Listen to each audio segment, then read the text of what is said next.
না। এটি হচ্ছে এই জাতীয় কথাগুলি অজ্ঞতার পরিচয়।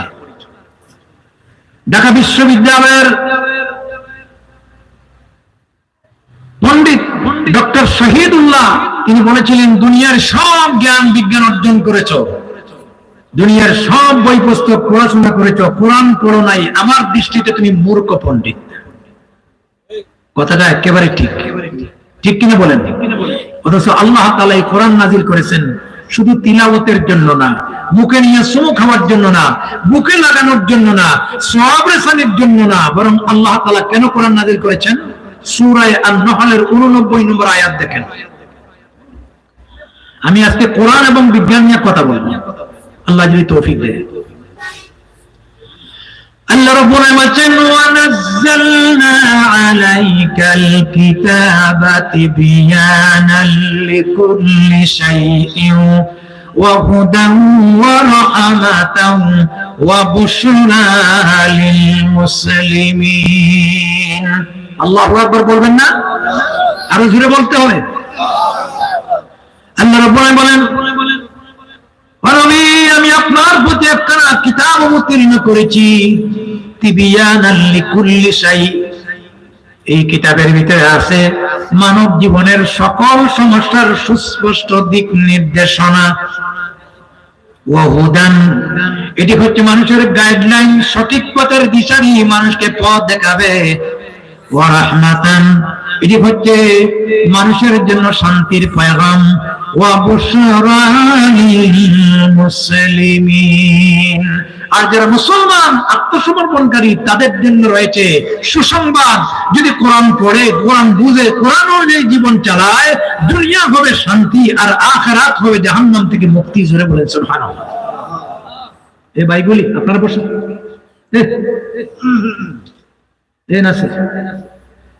আপনারা বসেন, দাঁড়ানো ঠিক না, মাহফিলের সৌন্দর্য, আপনারা চলে যাবেন।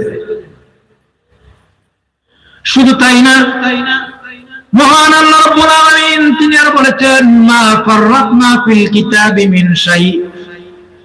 এই কিতাবের বিসমিল্লাহির রহমানির রহিম থেকে নিয়ে মিনাল জিন্নাতি ওয়ান নাস পর্যন্ত ৬৬৬৪ খানা আয়াত, ১১৪টা সূরার ভিতরে আমি দুনিয়ার ইহকাল এবং পরকালের এমন কোন বিষয় নাই যেটা আমি বাদ দিয়েছি। সুবহানাল্লাহ। সবকিছু মানুষের জন্য আল্লাহ তাআলা কোরআনে বর্ণনা করেছেন। কথা বলেন ঠিক কিনা? দুর্ভাগ্য, আজকে এই কোরআন বুঝলাম না, কোরআন পড়লাম না। কোরআনের প্রথম সূরা সূরাতুল ফাতিহা, দ্বিতীয় সূরা সূরাতুল বাকারা, সবচেয়ে বড় সূরা। তাহলে বোঝা গেল কোরআনে গাভীর কথা আছে, গাভীর নামে সূরা নাজিল হয়েছে, ঠিক কিনা?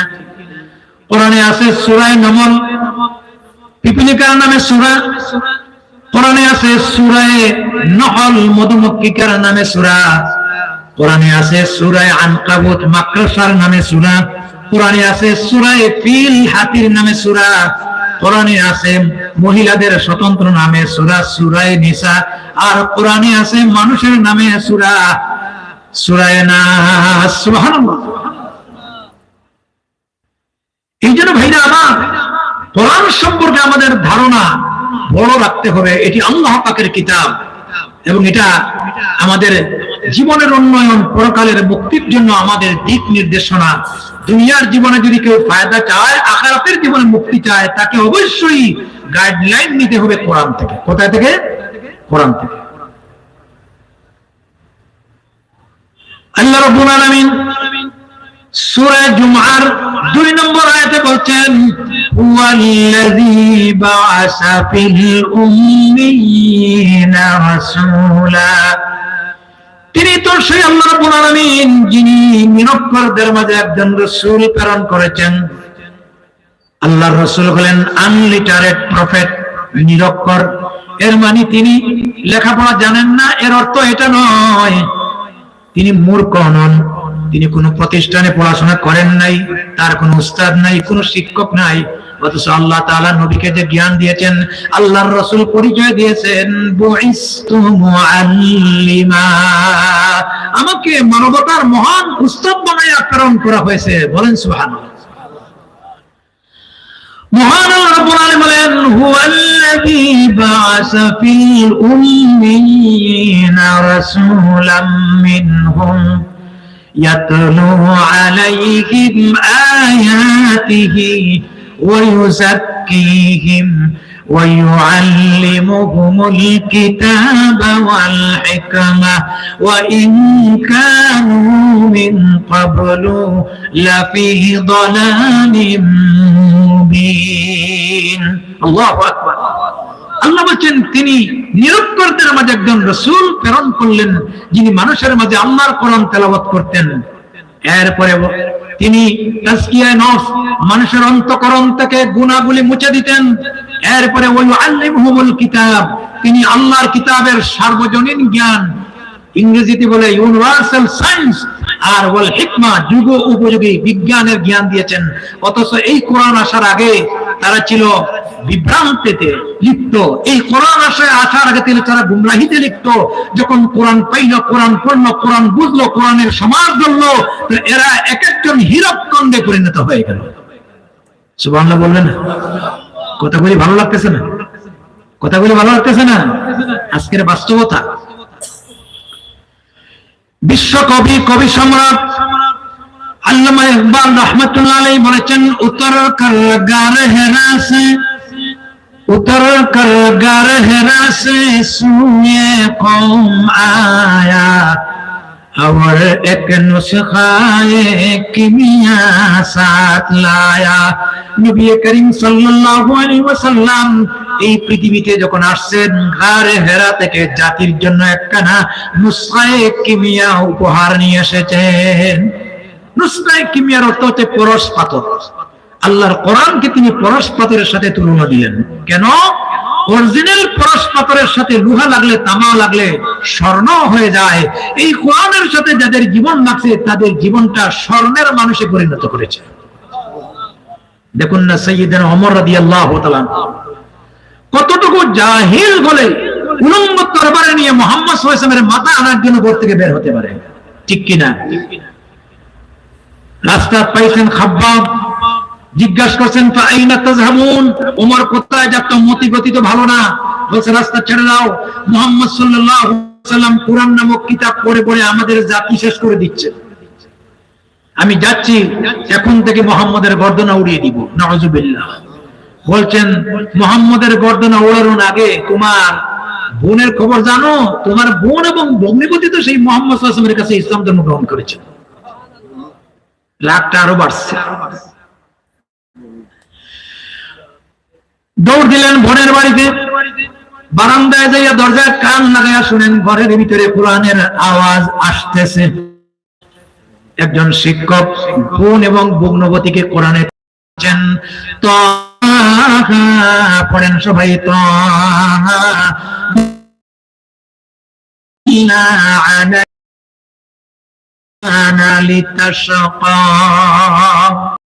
মা আনজালনা আলাইকাল কুরআন লিতাশকা। হে নবী, আমি এই কোরআন এই জন্য নাজিল করি নাই যে কোরআনের কারণে আপনি কষ্ট করবেন, কোরআনের কারণে মানুষ কষ্ট করবে, বরং আওয়াজ দিয়ে বলতেন যেখানে বাঘের ভয় সেখানে রাইট হয়। কবির রাত উমর কি আমার ঘরের দরজার সামনে উস্তাদকে আগে নিরাপত্তা দিলেন, এরপরে ঘরের দরজা খুলে দিলেন। জিজ্ঞাসা করছে তোমরা কি মুসলমান হয়ে গেছো? কি পড়ছো? তিনি বলছেন আমরা তো দ্বীন গ্রহণ করেছি, আল্লাহর কালাম তেলাওয়াত করছি। এই কথা বলতে না বলতে তরবারির উল্টা পিঠ দিয়া বোনকেও পিটালেন, বোনের স্বামীকেও পিটালেন। আল্লাহু আকবার বলেন। এবার বলছে তোমরা কি কোরআন বাদ দেবে না? মুহাম্মদ সাল্লাল্লাহু আলাইহি ওয়াসাল্লামের সম্পর্ক বাদ দেবে না? বোন এবং ভগ্নিপতি কোরআন পড়ে নবীর উপরে ঈমান এনেছি, এই কোরআন কখনো বাদ দেব না, বাদ দেব না, বাদ দেব না। বরং তোমার তরবারির আঘাতে মৃত্যু বলে আমার মৃত্যুটা শাহাদাতের মৃত্যু হবে। কিসের মৃত্যু? জোরে বলেন না। শাহাদাতের মৃত্যু। শাহাদাতের মৃত্যুর চাইতে শ্রেষ্ঠ মওত আর পৃথিবীতে আছে? এই জন্য হযরত ওমর রাদিয়াল্লাহু তাআলা দোয়া করতেন, আল্লাহুম্মা রযুকনা শাহাদাতান ফি সাবিলিক ওয়াজআল বাইতি ফি বালাদি মাউতি রাসূলিক। আয় আল্লাহ, জীবনে মৃত্যু দিলে তুমি আমার শাহাদাতের মৃত্যু দিও, আর মদিনার শহরে যেন আমার মৃত্যু হয়। সুবহানাল্লাহ। এবং যারা শহীদ হয় তাদের ব্যাপারে আল্লাহ কি বলেছেন? আল্লাহ রাব্বুল বলেছেন,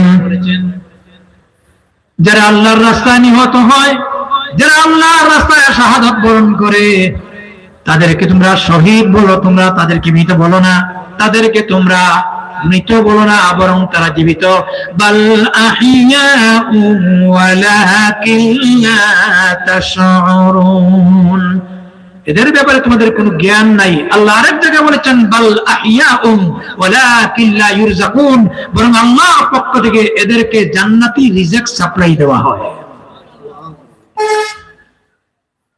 হযরত ওমরের অনুশোচনা এসে গেছে, মরতে রাজি, কোরআন ছাড়তে রাজি না। দেখি তো কোরআনের ভিতরে কি আছে। বলছে, বোনটা একটু কোরআনটা আমার হাতে দাও। বোন বলছে, তুমি নাপাক, এই কোরআন দিতে গেলে তোমাকে পবিত্র হতে হবে।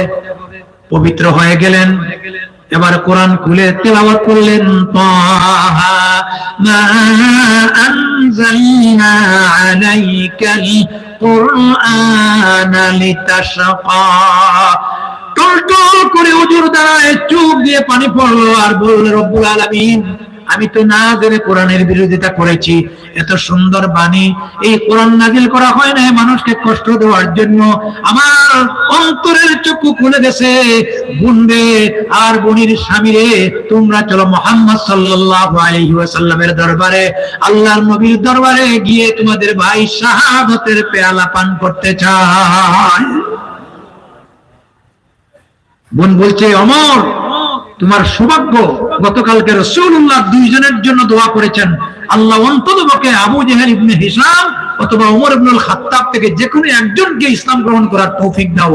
আল্লাহ তোমার ভাগ্যকে সুপ্রসন্ন করে দিয়েছেন, তোমাদের ভাগ্যে আল্লাহ তাআলা হেদায়েত দান করেছেন। সুবহানাল্লাহ। রাসূলুল্লাহর বাড়িতে গেলেন, নবীর কাছে খবর গেল। হুজুর বললেন, ভয় পাইও না, ওমরে আসতে দাও। আল্লাহর নবী ওমরকে দেখে জিজ্ঞাসা করলেন, ওমর, এখনো কি তাওহীদ বুঝে আসে নাই? হেদায়েতের পথে কি আসবে না? হযরত ওমর বলছে, ইয়া রাসূলুল্লাহ, আল্লাহর কোরআনের আয়নায় আমার জিন্দেগির সব ভুল ধরা পড়েছে। আপনি হাত কাটা বাড়াইয়া দেন, আমি এসেছি তাওহীদের শরবত পান করতে। নবীজি বললেন, তাহলে পড়ো, আশহাদু আল্লা ইলাহা ইল্লাল্লাহু ওয়াহদাহু লা শারীকা লাহু ওয়া আশহাদু আন্না মুহাম্মাদান আবদুহু ওয়া রাসূলুহু। প্রাণ খুলে মনোযোগ দিয়া সকল ভাইরা পড়েন, লা ইলাহা ইল্লাল্লাহু মুহাম্মাদুর রাসূলুল্লাহ সাল্লাল্লাহু আলাইহি ওয়াসাল্লাম কালিমা শাহাদাত পড়ে মুসলমান হয়ে গেলেন। বলেন সুবহানাল্লাহ। আজকে এই কোরআনের বয়স হয়ে গেছে ১৫০০ বছর। কোরআন কার কালাম? চিল্লাইয়া বলতে হবে, কার কালাম? সন্দেহ আছে? ১৫০০ বছর আগে যেইভাবে নাজিল হয়েছিল হুবহু সেইভাবে আছে কি নাই? ভবিষ্যতে থাকবে? এটাকে কেউ ডুপ্লিকেট করতে পারবে? চেষ্টা করলেও পারবে না, কারণ এই কোরআনের হেফাজতের জিম্মা কার হাতে?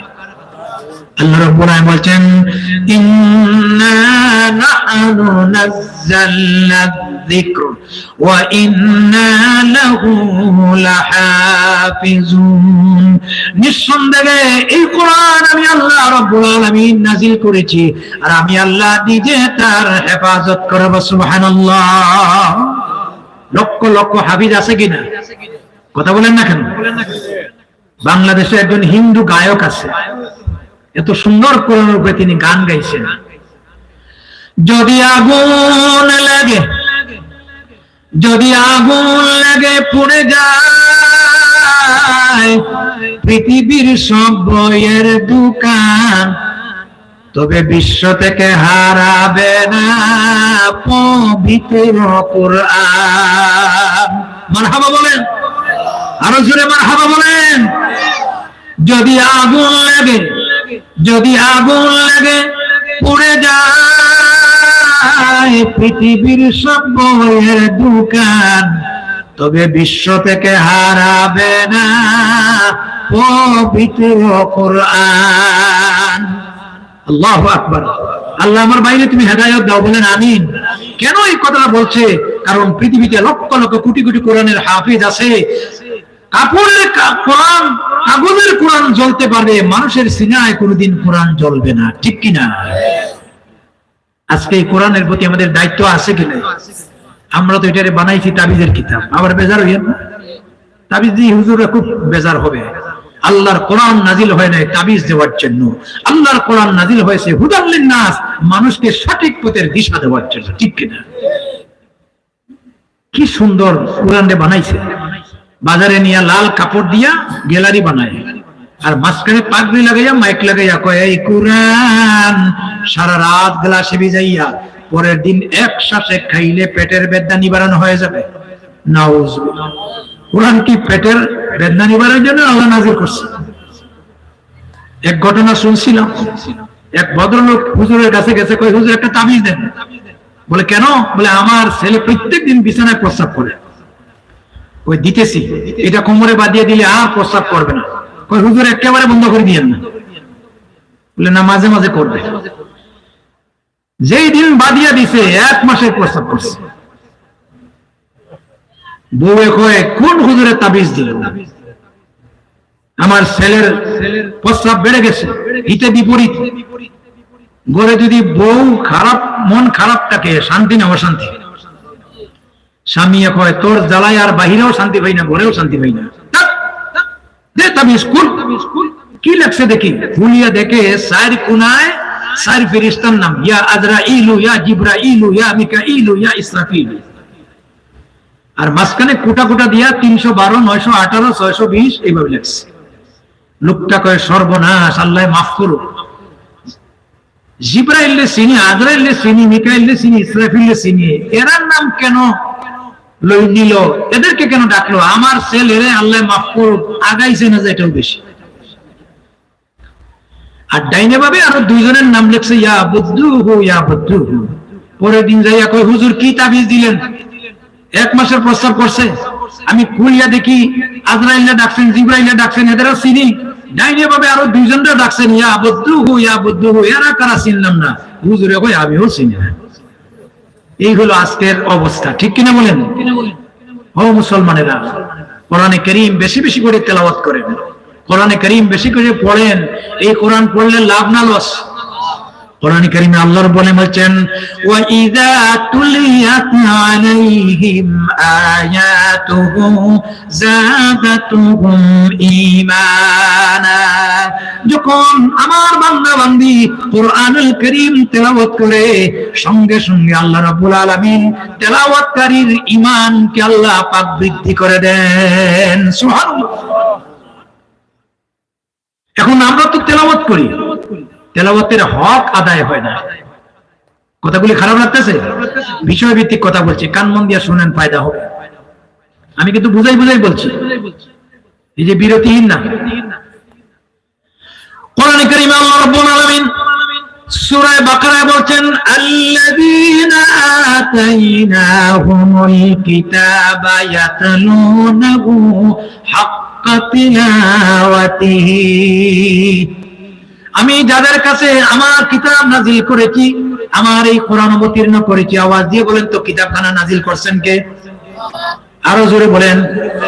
তাবারাকাল্লাযী নাযালাল ফুরকানা আলা আবদিহি লিয়াকুনা লিল আলামিনা নাযীরা। সুবহানাল্লাহ। আল্লাহ নাজিল করেছেন, তিনি বলছেন এই কিতাব তারা যদি হক আদায় করে তেলাওয়াত করে।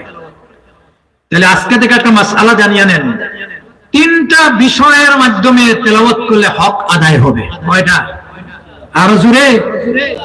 একটা হলো তাজবিদের সাথে বিশুদ্ধভাবে মাখারিজ এবং সিফাত উচ্চারণ সহকারে পড়তে হবে।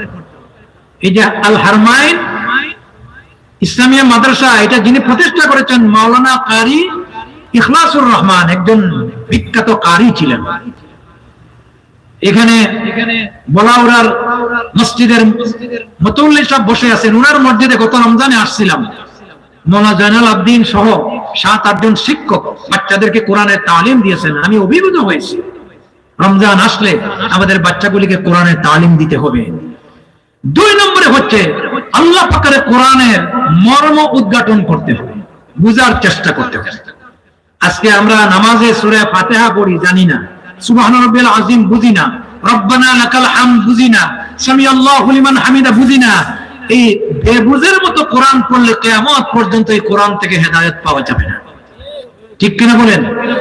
3 নম্বরে আল্লাহ তাআলা কোরআনে যে বিধান দিয়েছেন, বৈধ অবৈধ, জায়েজ না জায়েজ, হালাল হারাম, আল্লাহর নিষিদ্ধ কাজ বাদ দিতে হবে।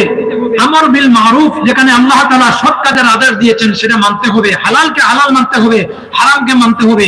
এই 3টা বিষয়কে আপনার সমন্বয় করে তেলাওয়াত করলে এটা তেলাওয়াতের হক আদায় হবে। কথা বলেন ঠিক কিনা? আমরা কি আমাদের সন্তানগুলিকে এই ধরনের তেলাওয়াত দিতে পারছি? পারি নাই। এখন তো মক্তব বন্ধ হয়ে যাচ্ছে।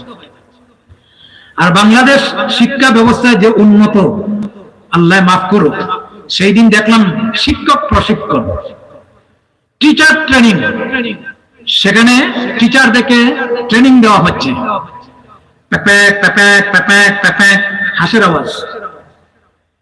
আর ওরে বাবা বেন তোরা কেন লাফাস কেন, নাউজুবিল্লাহ বলবেন না। টিরিং টিরিং সাইকেল চলে, টিরিং টিরিং সাইকেল চলে। আচ্ছা বলেন তো, এই সমস্ত কথাবার্তা দিয়ে আমাদের বাচ্চা কাচ্চারা কি শিক্ষা পাবে? এটা কি শিক্ষার নামে উন্নতি না বিভ্রান্তি? আমি মালয়েশিয়া সফর করেছি, তাদের স্কুলগুলো দেখে আমি অভিভূত হয়েছি। আল্লাহু আকবার। একটা স্কুল পরিদর্শন করলাম, ইভিনিং প্রাইমারি স্কুল, সকালবেলার পাখি প্রাথমিক বিদ্যালয়। ক্লাস শুরু হয় কোরআন তেলাওয়াত দিয়ে, আর দুপুর বেলায় তাদেরকে ছুটি দেওয়া হয় ইসলামী সঙ্গীত দিয়া। হজ, যাকাত, রমজান, নামাজ, রোজা বাস্তবে ট্রেনিং দেওয়া হয়। এর অর্থ এটা না যে তারা যে ইংলিশ জানে না, আরবি জানে না, আপনি তার সাথে ইংলিশে পারবেন না, আরবিতে যে ভাষা জানে পারবেন না। International Islamic university of Malaysia, সেখানের প্রধান ফটকে গেইটে পানির ফোয়ারা, ইকরা বিসমি রাব্বিকাল্লাযী খালাক, খালাকাল ইনসানা মিন আলাক। মেয়েদের আলাদা ক্লাস, ছেলেদের আলাদা ক্লাস। দুর্ভাগ্যজনক হলো সত্য, আজ বাংলাদেশে ঢাকা বিশ্ববিদ্যালয়কে বলা হয় প্রাচ্যের অক্সফোর্ড। সেই বিশ্ববিদ্যালয়ের প্রধান ফটক থেকে ইকরা বিসমি রাব্বিকাল্লাযী খালাক খোদাই করা জিনিসটাকে বিদায় করে দেওয়া হয়েছে। জাতীয় কবি নজরুল ইসলামের নামে কলেজ ছিল, সেখান থেকে ইসলামকে বাদ দেওয়া হয়েছে। আজকেও ন্যাশনাল ইউনিভার্সিটি, জাতীয় বিশ্ববিদ্যালয়ের মনোগ্রামে পড়ো তোমার প্রভুর নামে, এই কথাটা বাদ দেওয়া হয়েছে। এইভাবে ইসলামকে বাদ দেওয়া হয়েছে সংসদ থেকে, বিসমিল্লাহির রহমানির রহিম বাদ দেওয়া হয়েছে। 99 বা 95% মুসলমানের দেশে, এই দেশের মানুষের ধর্ম ইসলামকে বাদ দেওয়া হয়েছে।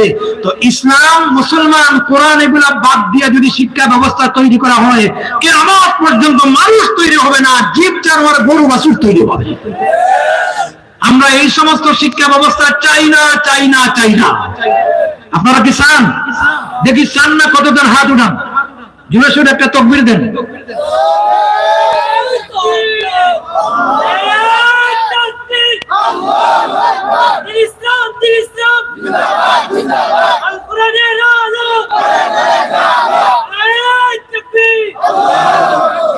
আমরা চাই না আধুনিকতার সাথে শিক্ষা নামে আমাদের ছেলেমেয়েরা নাস্তিক মুরতাদ হোক, ঠিক কিনা?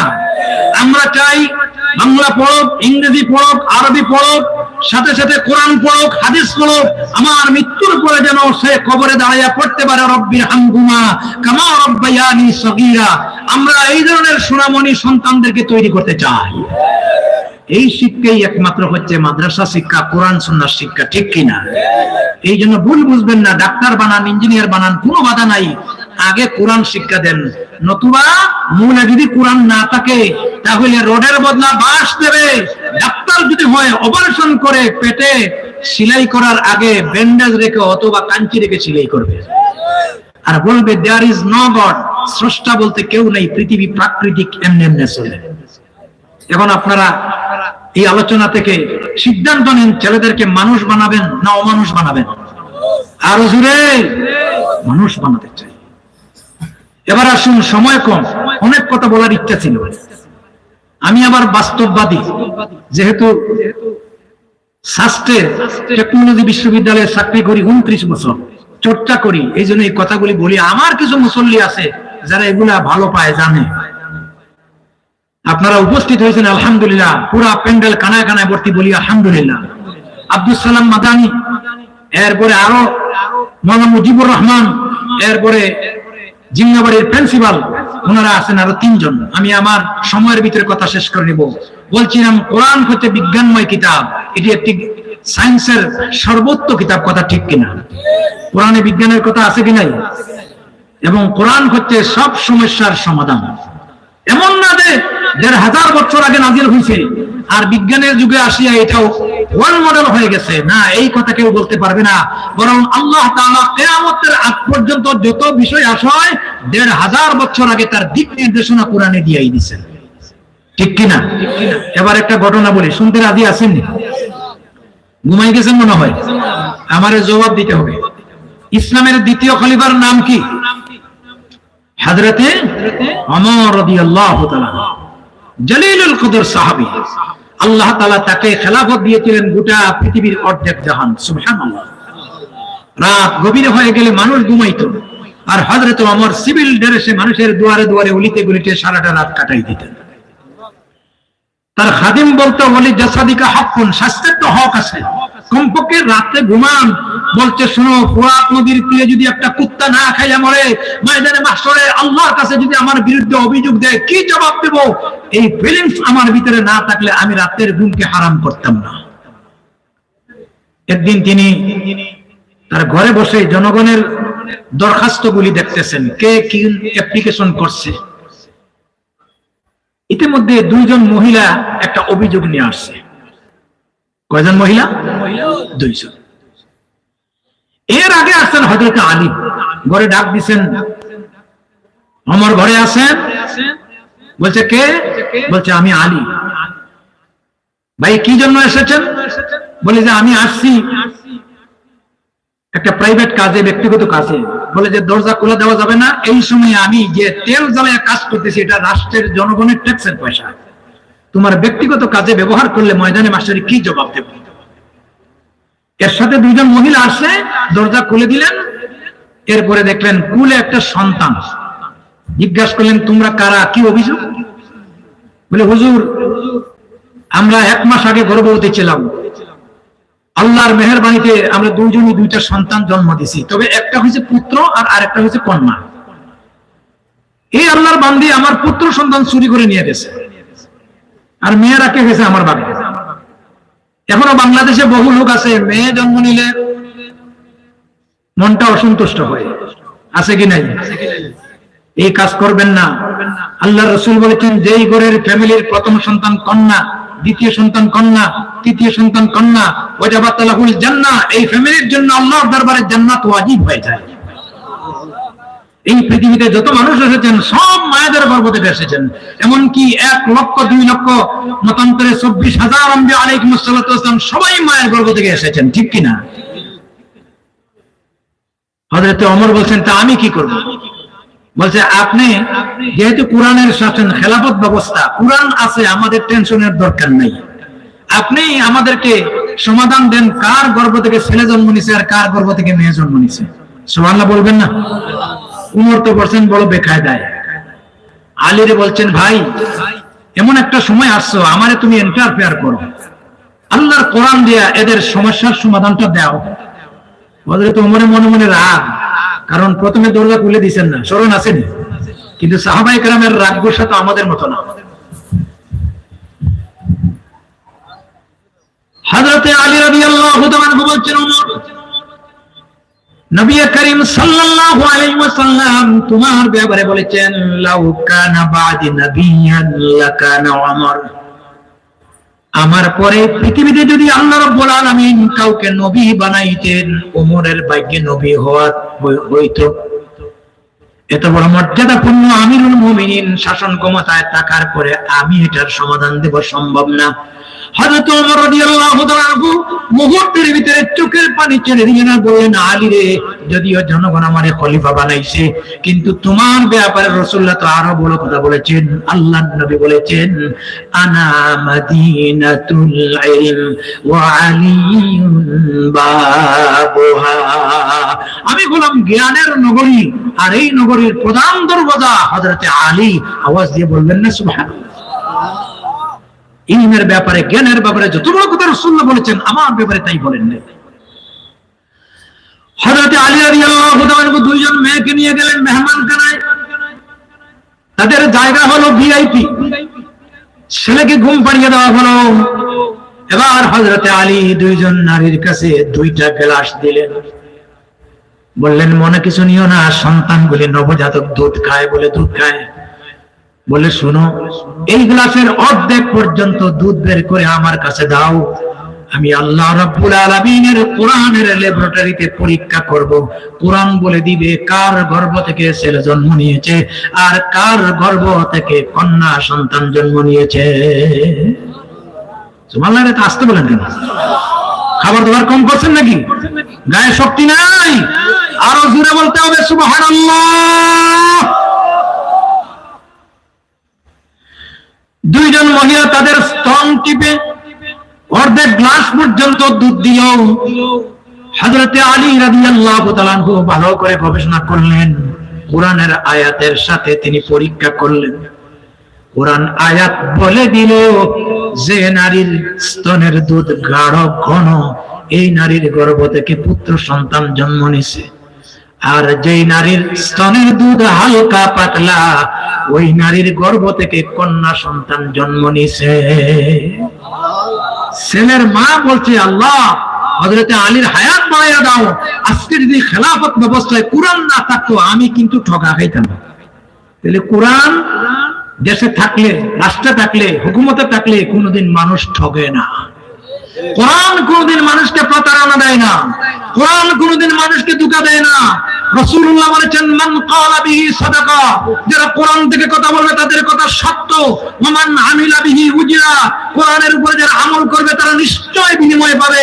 ওয়া মান হাকামা বিহি আদালা, কোরআন দিয়ে যারা বিচার করবে তাদের বিচার ন্যায্য বিচার হবে। ওয়া মান দাআ ইলাইহি হুদিয়া ইলা সিরাতিন মুস্তাকিম, আর কোরআনের পথে যদি আহ্বান করা হয়, সঠিক পথে আহ্বান করা হবে, কারণ কোরআনের পথ হচ্ছে সিরাতে মুস্তাকিমের পথ। কথা ঠিক কিনা? আমি যদি কোনদিন পথ ছেড়ে যাই, সঙ্গীত আছে না? আমরা যদি পথ হারিয়ে যাই, হেদায়েতের পথে আমাদেরকে আনবেন কে? আরো জোরে বলেন কে? হাত সানি দিয়ে ঢেকে নিও। আহা, কি মজার কথা। যাই হোক, হযরত ওমর রাদিয়াল্লাহু তাআলা অপেক্ষায় আছেন কোরআন থেকে কিভাবে মীমাংসা দেয়। জিজ্ঞাসা করলেন, কোরআনের চিপায় চাপায় কোন আয়াত তুমি ব্যবহার করেছো? আমার তো মাথায়ও ধরে না। হযরত আলী বলেন, আমি সূরা নিসার একটা আয়াত বাছাই করেছি। কোন সূরা? ঘুমাই গেছেন? কোন সূরা? সূরা নিসা, মহিলা নামক সূরা। আল্লাহ রাব্বুল আলামিন বলেন, ইউসিকুমুল্লাহু ফি আওলাদিকুম, আমি ফ্যামিলির গার্জিয়ান দিগকে নির্দেশ দিলাম তাদের সন্তানাদির ব্যাপারে। লিযাকারি মিসলু হাযিল উনসায়াইন, দুইজন নারীর যদি জন্ম নেয় আর একটা ছেলে জন্ম নেয়, তাহলে ফ্যামিলির রেখে যাওয়া গার্জিয়ানের সম্পদ বন্টন হবে 50-50। দুইজন নারী যা পাবে, একজন ছেলে তা পাবে। ঠিক কিনা? কথা বলে না। এরপরে তিনি বললেন, আমি দেখলাম যে নারীর গর্ভ থেকে ছেলে জন্ম নিছে, এই নারীর স্তনের দুধ গাঢ় হয়, ঘন হয়, যে নারীর গর্ভ থেকে কন্যা সন্তান জন্ম নিছে এই নারীর স্তনের দুধ হালকা হয়, পাতলা হয়। অতএব নারীর স্তনের দুধ নিয়ে আল্লাহর কোরআনের ল্যাবরেটরিতে পরীক্ষা করে তাদের এই বিশাল সমস্যার সমাধান অটোমেটিক করে দিলেন।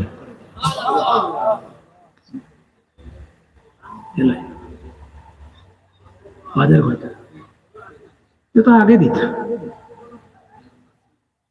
আচ্ছা, আমার সময় কম, আরো 5 মিনিট আছে।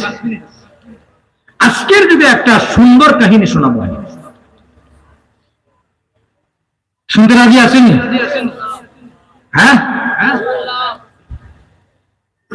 সূরা ইউসুফ কোরআনে কারিমে আছে কি নাই?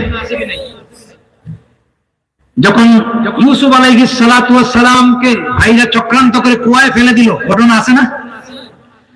আল্লাহ রাব্বুল আলামিন বলেন ওয়াকাত্তা'না আইদিয়াহুন্না ওয়া কুলনা হাশা লিল্লাহি মা হাযা বাশারা ইন হাযা ইল্লা মালাকুন কারীম।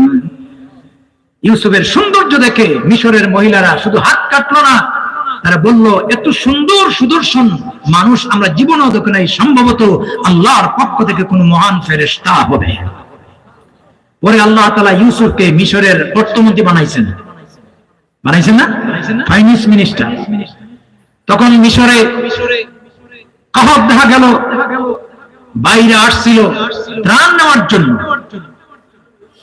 সেখানে বিনিয়ামিন তার ছোট ভাইকে তিনি ছুরির উপরে আটকে দিলেন। সব আল্লাহর কারিশমা, লম্বা বলার সময় নেই। এরপরে ভাইরা দ্বিতীয়বার যখন আসলো তাদেরকে বললেন তোমাদের যে ভাই হারিয়ে গিয়েছিল সেই ভাইটা আমি। সুবহানাল্লাহ। সুতরাং লা তাসরিবা আলাইকুমুল ইয়াউম, আজকের দিন তোমাদের সাথে কোনো দুর্ব্যবহার করা হবে না, যা করেছো আমি আল্লাহর ওয়াস্তে ক্ষমা করে দিলাম। একটা কাজ করো, আমার আব্বা হযরত ইয়াকুব আলাইহিস সালাতু ওয়াস সালাম তার সন্তানের মহব্বতে তিনি অন্ধ হয়ে গেছেন, আমার গায়ের জামাটা নিয়ে আমার বাবাকে দিও, এই জামা আমার বাবার চোখে লাগাইলে আল্লাহ তাআলা তার দৃষ্টি শক্তি ফিরাইয়া দিবেন। কোরআনে কারিমে আল্লাহ রাব্বুল আলামিন সূরা ইউসুফের 96 নম্বর আয়াতে বলছেন ফালাম্মা আন জাআল বাশারি আলফাহু আলা ওয়াজহিহি ফাআরতাদা বাসীরা। যখন ইউসুফের ব্যবহৃত শরীরের জামা ইয়াকুব আলাইহিস সালামের দুই চোখের উপরে রাখলেন, আল্লাহ তাআলা তার দৃষ্টি ফিরিয়ে দিলেন। এই আয়াতকে গবেষণা করেছেন মিশরের একজন বিজ্ঞানী, চিকিৎসক। আল্লাহু আকবার বলেন। অনেক কথা বলার ছিল, সময় নাই।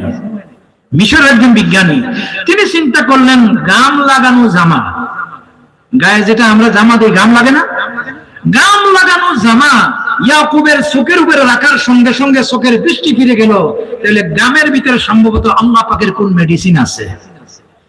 তিনি এই আয়াতকে গবেষণা করে গাম থেকে বের করেছেন আই ড্রপ, চোখের একটা ড্রপ, যেখানে মিশরে প্রায় 1000 খানিক মানুষের চোখে ব্যবহার করেছেন। আল্লাহ তাআলা মুহূর্তের ভিতরে তাদের জন্মগত অন্ধত্ব দূর করে দিয়েছেন। আর আসতে বলেন সুবহানাল্লাহ। আমেরিকায় খবর পেয়ে ওনার সাথে কন্ট্যাক্ট করছে যে মেডিসিনটা আমারে দাও, আমি বাজারজাত করব। তিনি বলেছেন আমি অবশ্যই মেডিসিন দেব, তবে মেডিসিনের গায়ে লেখা থাকতে হবে মেডিসিন অফ দা ইসলাম অথবা মেডিসিন অফ দা কোরআন। এই কথা যদি লেখা থাকে আমি তোমাকে বাজারজাত করার অনুমতি দেব। এখন এটা নিয়ে কানাঘুষা চলছে। দেখেন আল্লাহ রাব্বুল আলামিন আজকের এই আপডেট যুগে, সায়েন্সের যুগে এখন মানুষের গ্রামটাও মানুষের কল্যাণের জন্য আজকে গ্রাম থেকে আইড্রপ বের করে মানুষের অন্ধত্ব মোচন করা হচ্ছে। আল্লাহু আকবার বলেন। ইয়াসিন ওয়াল কুরআনিল হাকীম ইন্নাকা লামিনাল মুরসালিন। এই কোরআন পড়ব তো ইনশাআল্লাহ, এই কোরআন পড়ব তো, বাচ্চাদের তালিম দেব তো। আর আমি দেখেছি আরিফুজ্জামান সাহেব খালি সান্দা করছেন সিমেন্ট কি সাবাইয়া খাবেন? রড লাগবে, বালু লাগবে, পাথর লাগবে। এই জন্য আমি আপনাদের কাছে চাঁদা চাইবো না। পরবর্তী যিনি মেহমান আছেন বালু দিবেন, চাঁদা দিবেন, এরপরে রড দিবেন। আর মাদ্রাসার বর্তমান যিনি প্রিন্সিপাল, বিশিষ্ট ইসলামিক চিন্তাবিদ, মুফাসসির কোরআন, আমার অত্যন্ত স্নেহভাজন হযরত মাওলানা জাইনুল আবদিন সাহেব, একজন সুদক্ষ লোক পেয়েছেন, উনাকে ধরে রাখার চেষ্টা করবেন, যতদিন ধরে রাখতে পারবেন ইনশাআল্লাহ প্রতিষ্ঠানের উন্নতি হবে, ঠিক কিনা? নবী করিম সাল্লাল্লাহু আলাইহি ওয়াসাল্লাম বলেছেন, খায়রুকুম মান তাআল্লামাল কুরআনা ওয়া আল্লামা, তোমাদের ভিতরে সবচেয়ে ভালো মানুষ তারা যারা নিজে কোরআন পড়ে অপরকে কোরআন শিক্ষা দেয়। আসুন আল হারমাইন ইসলামিয়া এই মাদ্রাসাকে আমরা উন্নতির জন্য আমাদের আর্থিক, মানসিক, নৈতিক সাহায্য সহযোগিতা দিয়ে এগিয়ে নিয়ে যাই। যারা এই মাদ্রাসা প্রতিষ্ঠা করে কবরে চলে গেছেন, আজও যারা জমিনে আছেন, আল্লাহ দুনিয়া এবং আখিরাতে আল্লাহ তাদেরকে কল্যাণ দান করুন। যাদের 1 টাকা 2 টাকা থেকে হাজার হাজার টাকা পয়সার কারণে মাদ্রাসার উন্নতি করছে, আল্লাহ তাদেরকে জাযায়ে খায়র দান করুন। আপনারা ভালো থাকুন, সুস্থ থাকুন, আরো মাহফিলে দেখা হবে এই আশাবাদ ব্যক্ত করে আমি আমার আলোচনা এখানেই শেষ করে নিচ্ছি। ওয়া আখিরু দাওয়ানা আনিল হামদুলিল্লাহি রাব্বিল আলামিন। আকুলু কওলি হাযা ওয়াস্তাগফিরুল্লাহ লি ওয়া লাকুম ওয়া লিসাইরিল মুসলিমিনা মিন কুল্লি যামবিন ফাস্তাগফিরু ইন্নাহু হুয়াল গফুরুর রহিম। আসসালামু আলাইকুম ওয়া রাহমাতুল্লাহি ওয়া বারাকাতুহু। আলহামদুলিল্লাহ, আমরা অত্যন্ত সুন্দর এবং গুরুত্বপূর্ণ আলোচনা শুনছিলাম। আমাদের কাঙ্ক্ষিত মেহমান, আমাদের আত্মার আত্মীয়, যিনি আমাদের যে কোনো দাওয়াত পেলেই আমাদের সারা দিন অতি ব্যস্ততার মাঝে আমাদেরকে সময় দানের জন্য আল হারামাইন ইসলামিয়া মাদ্রাসা